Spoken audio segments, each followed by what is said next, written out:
Hello everyone and welcome back to Singhi school of excellence.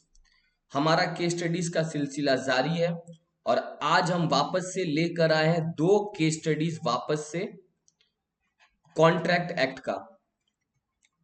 जी हाँ, आज हमारा केस स्टडी नंबर 8 है और आज फिर हम लोग दो इंपॉर्टेंट केस स्टडीज डिस्कस करेंगे, जिसमें मैंने एक गारंटी वाला चैप्टर कवर किया है और दूसरा मैंने जो चैप्टर कवर किया वो है फ्री कंसेंट से रिलेटेड। ठीक है, अगर आपने पुराने केस स्टडीज नहीं देखे तो आई सजेस्ट कि आप पहले वो केस स्टडीज भी देख लो और ये केस स्टडीज तो आप देख ही रहे हो। ठीक है, इसी तरह और भी केस स्टडीज आते रहेगा। अगर आपको केस स्टडीज अच्छा लग रहा है तो हमारे चैनल को प्लीज सब्सक्राइब कर देना, कमेंट कर देना और इन केस स्टडीज को अपने फ्रेंड्स के साथ भी शेयर करो। ठीक है, एग्जाम्स बहुत नजदीक आने वाले हैं। ठीक है, तो आपका कंसेप्ट बहुत स्ट्रांग रहना चाहिए। मैं बार बार बोलता हूँ, लॉ का जो पेपर है वो 60-70% पूरा केस स्टडी ओरिएंटेड होता है, पूरा प्रैक्टिकल अप्रोच रहता है। तो अगर आप खाली और खाली सोचोगे डायरेक्ट आंसर्स, तो नहीं होने वाला है। इसी पर्पस के लिए मैंने ये जो 50 डेज चैलेंज है केस स्टडीज का वो लिया है। बट ये चैलेंज सिर्फ मेरा नहीं है, मेरे से ज्यादा ये चैलेंज आपके पार्ट का है, बिकॉज मेरा काम तो केस स्टडीज को पढ़ाना है, समझाना है, आंसर्स कैसे लिखना है। बट आपका जिम्मेदारी बनता है आप इन आंसर्स को वापस से लिखो और वापस से लिख के आप खुद से देखो कि आंसर सही है कि नहीं तो मुझे भेजो। I will check whether you are writing as per the the rules, as per the provisions, the fact जैसे लिखना चाहिए कि नहीं। ठीक है, चलो अब अपने स्टार्ट करते हैं आज का case study number 1। A agrees to sell goods to B. एक काम करते अपने यहां बना लेते हैं ए और बी। ए जो है बी को सामान बेचेगा, इसका मतलब ए सर क्रेडिटर होने वाला है और बी क्या होने वाला है सर, बी होने वाला है डेटर। यस और नो? तो ए जो है वो क्रेडिटर है और बी जो है वो डेटर है ऑन द गारंटी ऑफ सी। लेकिन ए जो ये सामान बेचेगा ना बी को, वो किसके गारंटी पे बेचेगा सर? ए बेचेगा सी के गारंटी पे। तो सी जो है वो गारंटर है। यस और नो? श्योरिटी बोलते थे उसको, क्या बोलते थे? श्योरिटी। जिसने जिसने भैया बोला है कि ये बंदा पे कर देगा, ही इज कॉल्ड श्योरिटी। क्या है वो? Surety. For the payment of the price of the good. C बोला कि अगर बी नहीं दे पाएगा पैसा तो सी जो है वो पर्सनली जाके ए को पैसा दे देगा। तो ये बहुत ही छोटा सा केस स्टडीज है, मगर इसमें 3 सेक्शन कवर है, 3 पार्ट कवर है। ठीक है, ए ने बेचा बी को सामान लेकिन उसका गारंटी ले रहा है सी। तो अपने पास यहाँ पे 3 पार्टी है, एक है क्रेडिटर जो कि ए है, एक बी है जो कि डेटर है, प्रिंसिपल डेटर है, और एक श्योरिटी है जो कि सी है। ठीक है, is the agreement of guarantee valid in each of the following alternate case. पूछा जा रहा है अलग अलग केस देखना, केस 1 अलग समझेंगे, केस 2 अलग समझेंगे और केस 3 अलग समझेंगे। केस 1 में बोल रहा है अगर ए माइनर है तो क्या ये जो अग्रीमेंट हुआ है वो वैलिड है क्या? If A is a minor, भैया ए जो है वो क्रेडिटर है। कौन है? क्रेडिटर। अगर क्रेडिटर माइनर है तो डेफिनेटली अग्रीमेंट कभी वैलिड नहीं हो सकता, अग्रीमेंट हो जाएगा वॉइड। आई रिपीट, अगर आपका क्रेडिटर जो है केस में वो अगर माइनर है, माइनर मतलब 18 साल से कम, तो minor is incompetent to contract, आपका कॉन्ट्रैक्ट क्या हो जाएगा? वॉइड हो जाएगा। एक बार देखते हैं, आओ। Case 1, the agreement of guarantee is void because the creditor is incompetent to contract, isn't it? जो क्रेडिटर है वो इनकम्पिटेंट है क्योंकि वो माइनर है। Minor since incompetent, therefore agreement of guarantee जो दिया गया है वो पूरा का पूरा सर वॉइड हो जाएगा। क्या हो जाएगा? वॉइड।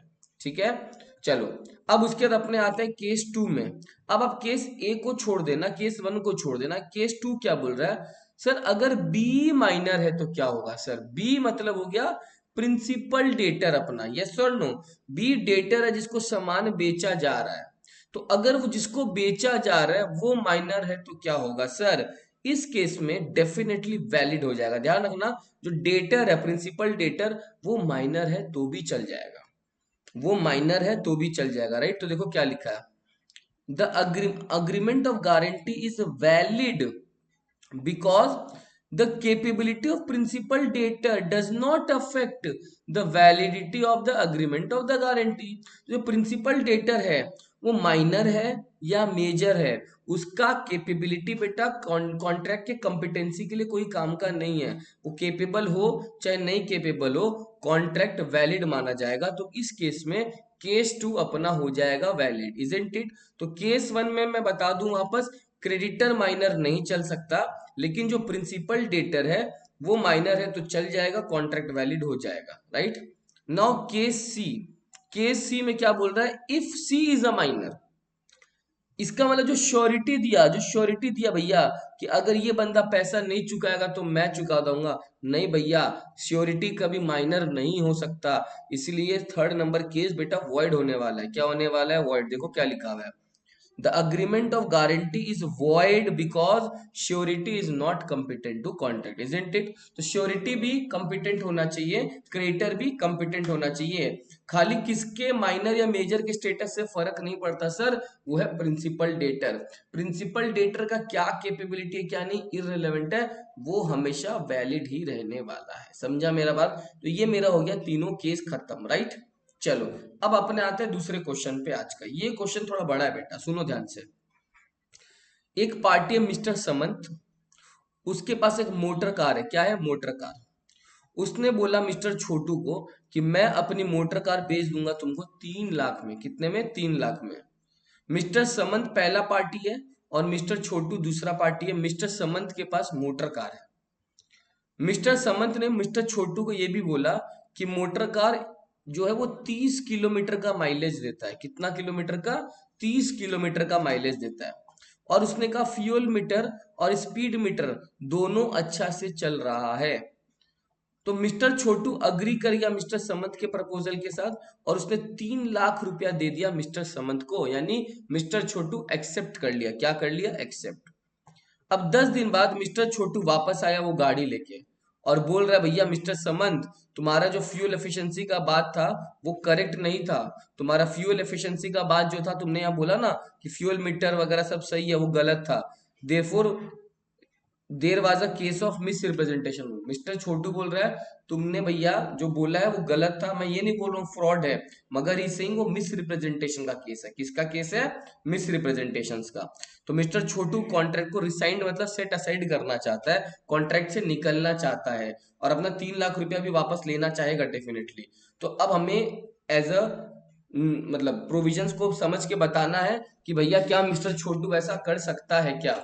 तो आपको क्या लगता है, जल्दी से एक बार वीडियो पॉज करके सोचो ना कि क्या मिस्टर छोटू कर सकता है क्या। चलो, the correct answer is mister Chhotu नहीं कर सकता है। मैं आपको रीजन बताता हूं। देखो, अपने को पता है fraud, coercion, miss representation, mistake, ये सब जो है अगर होने से फ्री कंसेंट नहीं रहता है पार्टी का, फ्री कंसेंट नहीं रहता है तो कॉन्ट्रैक्ट वॉइडेबल होता है। क्या होता है, वॉइडेबल। लेकिन अगर पार्टी के पास ऑप्शन था कि वो खरीदने से पहले उसको वेरीफाई कर सके जैसा सेलर बोला है, तो उस केस में सेलर लायबल नहीं होगा, बायर खुद लायबल हो जाएगा। यस और नो। और यहाँ पे तो भैया फ्यूल एफिशिएंसी जो था वो बायर खुद चेक कर सकता था ना पहले, तो everything seller is not bound to disclose, right. जो बायर था वो खुद चेक कर सकता था। इसलिए मिस्टर छोटू का जो कंटेंशन है भैया कि तुम्हारा गाड़ी फ्यूल नहीं दे रहा है, फ्यूल एफिशिएंसी नहीं है, वो गलत है। मिस्टर छोटू चाहे था तो खुद से कर सकता था, इजंट इट। देखो क्या लिखा हुआ है, as per the provisions of section 19 Indian contract act, when consent to agreement में अगर कोर्शन है, फ्रॉड है या मिस रिप्रेजेंटेशन है, तो agreement is a contract voidable हो जाएगा। क्या हो जाएगा, वॉइडेबल। चाहे तो वॉइडेबल, यानी आगे जाके इसको वॉइड भी किया जा सकता है या वैलिड भी किया जा सकता है। लेकिन a party to the contract whose consent was caused by fraud, जैसे मेरे एग्जांपल में मिस रिप्रेजेंटेशन हुआ था छोटू के साथ, राइट। तो यहाँ पे पार्टी का मतलब छोटू है, राइट। अगर उसको ऐसा लगता है तो वो चाहे तो कॉन्ट्रैक्ट को बोलेगा भैया हमको परफॉर्म करके दो। क्या करके दो, परफॉर्म। हम कॉन्ट्रैक्ट तोड़ेंगे नहीं, कॉन्ट्रैक्ट को परफॉर्म करो। And that he shall be put in the position in which he would have been if the representations made had been true. मतलब जैसा बोला गया था वैसा का वैसा करने के लिए वो चाहे तो मिस्टर समंत को बोल सकता है। मगर ये एनली फर्स्ट पैराग्राफ है, ये आंसर नहीं है। फर्स्ट पैराग्राफ को देख के तो आपको लग रहा है कि हाँ सर मिस्टर छोटू का कंटेंशन सही है, बट ऐसा नहीं है। देखो क्या लिखा हुआ है, एक्सेप्शन है इसका। क्या है, एक्सेप्शन।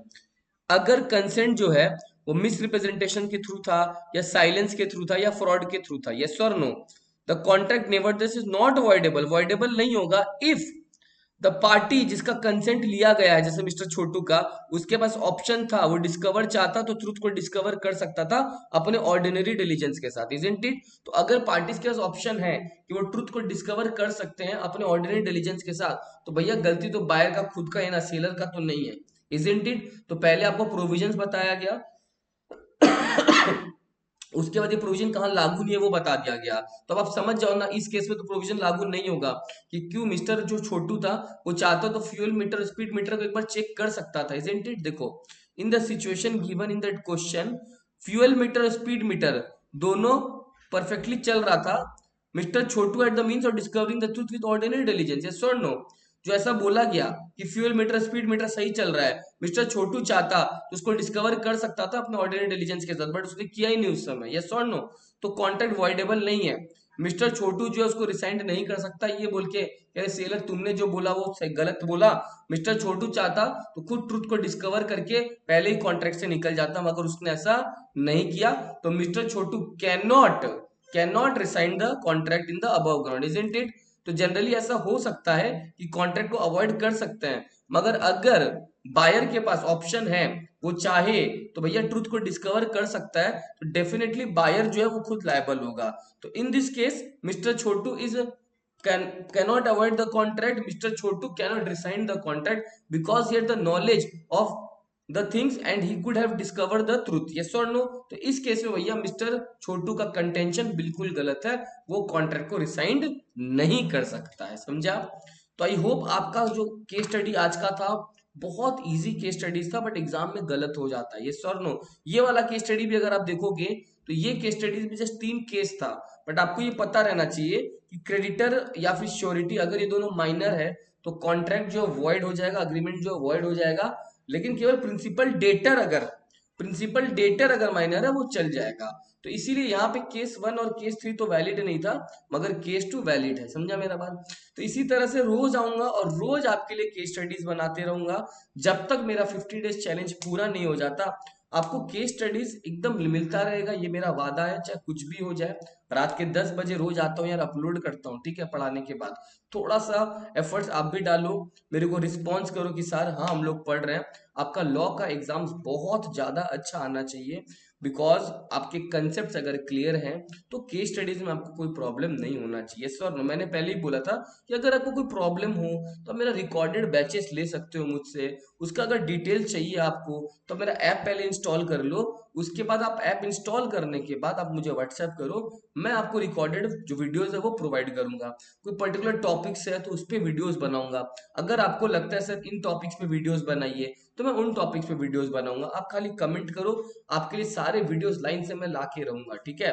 सितंबर अटेम्प्ट में आपको बैठना है और एग्जाम में निकाल देना है, यस और नो? अगर आप जनवरी अटेम्प्ट में कर रहे हो कोई बात नहीं, आप जनवरी अटेम्प्ट के लिए भी इसको पढ़ सकते हो, बिकॉज सिलेबस में कोई चेंज आने वाला नहीं है, अभी तो हाल में नया सिलेबस इंट्रोड्यूस हुआ है, ठीक है? चलो, अगर कोई और डाउट हो आपको तो डेफिनेटली कॉल करो, इस वीडियो को लाइक जरूर कर देना, कमेंट करना, और अपने दोस्तों के साथ भी इस वीडियो को शेयर करो, जिससे सारे जन, आपके सारे फ्रेंड्स लोग ये वीडियो देख पाए, ठीक है? वीडियो से रिलेटेड और कोई अगर डाउट्स हो तो आप डेफिनेटली आप कभी भी कॉल कर सकते हो, ठीक है? मैं वापस से कल आऊंगा और कॉन्ट्रैक्ट एक्ट का केस स्टडीज आपको फिर लेकर आऊंगा, ठीक है? जैसे मेरा कॉन्ट्रैक्ट खत्म हो जाएगा तो मेरा पहला वीडियो था उसमें सारा शेड्यूल दिया हुआ है, तो अगर आपके पास शेड्यूल नहीं है तो आप उस वीडियो को देख सकते हो जहां पे मैंने लिखा है कि सारे केस स्टडीज 50 डे का चैलेंज मेरा एक वीडियो है, तो आपको सारा शेड्यूल वहां से मिल जाएगा। चलो, अच्छे से पढ़ो, और वक्त ज्यादा नहीं है, खूब मेहनत करो और एग्जाम में पास हो जाओ, और पास होने के बाद फिर तो खुशियां ही खुशियां हैं जीवन में, ठीक है? चलो, thank you so much, good night, take care, bye bye, good morning, good evening, जो भी ये वीडियो जैसे भी देख रहा होगा। चलो, thank you so much, bye bye.